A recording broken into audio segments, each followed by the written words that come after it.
Okay, let's get it out of the way first and foremost. Yes, does this remind you of Jaromir Yager and the Penguins and Lemieux in the 90s? It kinda does. It really does. Yeah.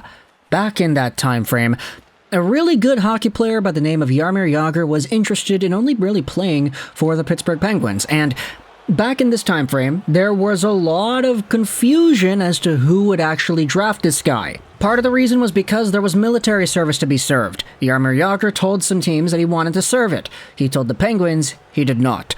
And so when it comes to this situation here, with Matvei Michkov in 2023, it's a little bit different because there's no mandatory military service that needs to be fulfilled here, but instead, we have ourselves a top talent in the 2023 draft that may or may not be trying to force his hand as to where he goes come draft time. Let's take a look at the latest scoop we had gotten from Elliot Friedman of the 32 Thoughts podcast. This was from 3 days ago. A number of teams are indicating they can't get assurance that Matvei Michkov will talk to them before the draft. There's a lot of mystery about him. In Russia, the teams that could get there to meet him said talking to him was difficult. You would try to talk to him, set up appointments, and he wasn't interested. The only way you could talk to him was if you physically got to him right after a game for a couple of minutes. Everyone is wondering, does Matvei Michkov have a preference? Now, we talked about this and more in the video a few days ago, going over the idea of Michkov having character issues, and the general consensus in the comment section of that video seems to be, okay. Like, really, it's just that. It's okay. Like, if he is an attitude, prima donna, whatever, like if he's got this attitude, okay, he's still talented. Like, this is a guy that could get 50 to 60 goals every season when he's at his prime, if everything works out.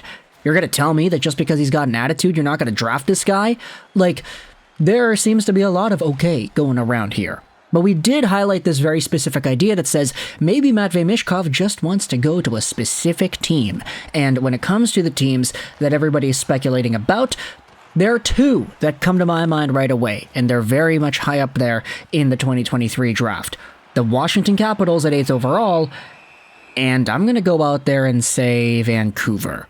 Not because I'm biased. Okay, I'm biased, I agree. But there are more reasons than one to go out there and actually talk about the Canucks. In fact, there could be 3. So, before we go over to that, what I wanted to also do was go over to TSN, because what the TSN staff wrote about today was that Matvei Michkov indeed has been scheduled for multiple interviews with NHL teams ahead of the draft. It's a short article. Link is going to be in the description if you want to go ahead and read it. It's from today at 9 a.m. Eastern Standard Time. According to TSN hockey insider Bob McKenzie, the top-ranked prospect amongst international skaters will be in Nashville for the draft, and multiple teams have scheduled interviews with him prior to draft day. Suffice to say, they are looking to get to know him a little bit better, said McKenzie on Twitter. No elite NHL draft prospect has had less live viewings and interactions with NHL GMs and executives and head scouts in his draft year than Matvei Michkov. Michkov is ranked first amongst international skaters, yada yada yada. He is one of the most talented prospects available, and etc, etc, etc. So, this is a guy that, with the availability of his country in international tournaments and the fact that he did not go to the Combine, he stayed in Russia, he's got a contract in Russia, this is an unreachable prospect in multiple ways.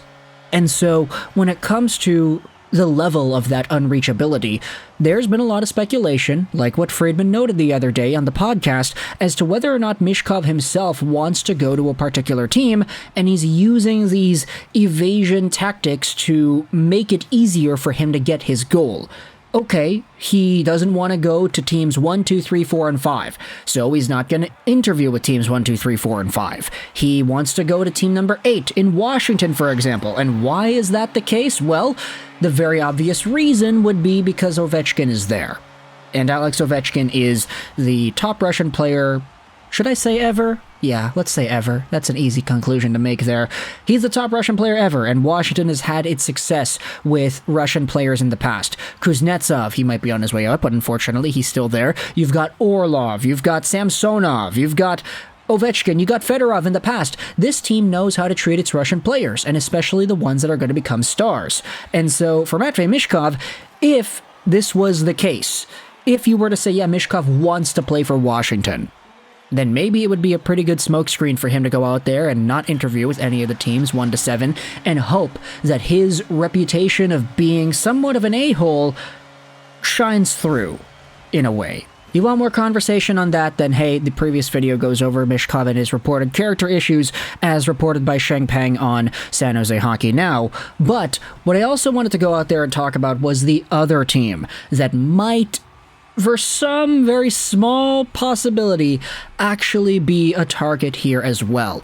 Everybody immediately assumes Washington when they discuss, okay, where does Michkov want to go? Where is he manipulating the draft teams in order to get drafted by? 8th overall Washington seems to be the default answer, but I'm going to say 11th overall Vancouver has a shot at being there too. Not because Michkov himself has said anything, but because of what he does. Take a look at this tweet made by Brian C. on Twitter. It's very bad analysis, like there's nothing really that you can conclude here, but my analysis shows that the team that Michkov is trying to be drafted by is the Canucks. And the proof that he provides is whom Matvei Michkov is following on Instagram. He's only following 87 people, but he's got 20,000 followers. Michkov is not following Alex Ovechkin. However, he is following Vasily Podkolzin, and he is following Andrei Kuzmenko. And then the next picture is Squidward pointing, saying Canuck. And of course, this is not, main analysis. Nobody's really going out there and using this to prove anything. It's just stating what is there. Don't be held back by what you think should be. Think only of what is.